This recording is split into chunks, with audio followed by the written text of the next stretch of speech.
Kwame Nkrumah est né le 21 septembre 1909 à Nkroful, un village du sud-ouest de la Côte de l'Or, aujourd'hui le Ghana, alors colonie britannique. Il est issu d'une famille modeste de l'ethnie Nzema. Très tôt, il se distingue par son intelligence. Il étudie dans des écoles catholiques, puis devient instituteur. En parallèle, il commence à s'intéresser à la politique et à la lutte anticoloniale. Dans les années 1930, Nkrumah part étudier aux États-Unis. Il étudie à Lincoln University et à l'University of Pennsylvania, où il obtient plusieurs diplômes en philosophie, sociologie et éducation. Il poursuit ensuite ses études à Londres, où il rencontre George Padmore, un autre grand intellectuel panafricaniste. Ensemble, ils organisent en 1945 le 5e congrès panafricain de Manchester, un événement fondateur pour la future vague d'indépendance africaine. En 1947, Nkrumah rentre en Côte de l'Or à la demande de l'United Gold Coast Convention, UJCC, un parti réformiste. Mais il juge leur approche trop modérée. En 1949, il fonde son propre parti, le Convention People's Party, CPP, avec un mot d'ordre, Self-Government Now. Il est arrêté plusieurs fois par les autorités coloniales, ce qui renforce encore sa popularité.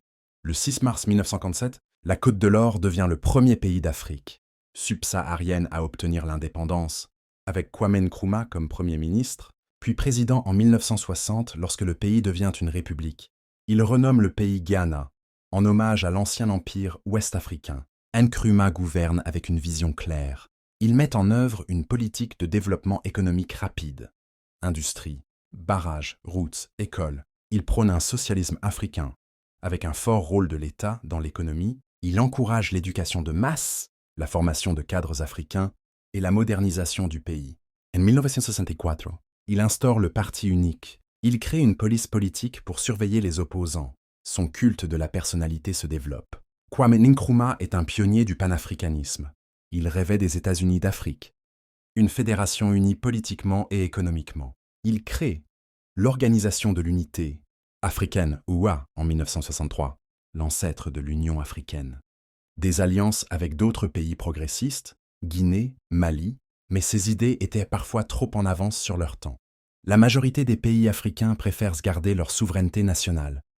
Le 24 février 1966, alors qu'il est en voyage diplomatique en Chine et au Vietnam, Nkrumah est renversé par un coup d'État militaire, soutenu discrètement par les puissances occidentales, notamment les États-Unis et le Royaume-Uni. Il s'exile en Guinée, où son ami Sékou Touré le nomme coprésident symbolique. Il continue d'écrire et de militer pour l'unité africaine, mais sans réel pouvoir. Kwame Nkrumah meurt le 27 avril 1972 à Bucarest, Roumanie, d'un cancer.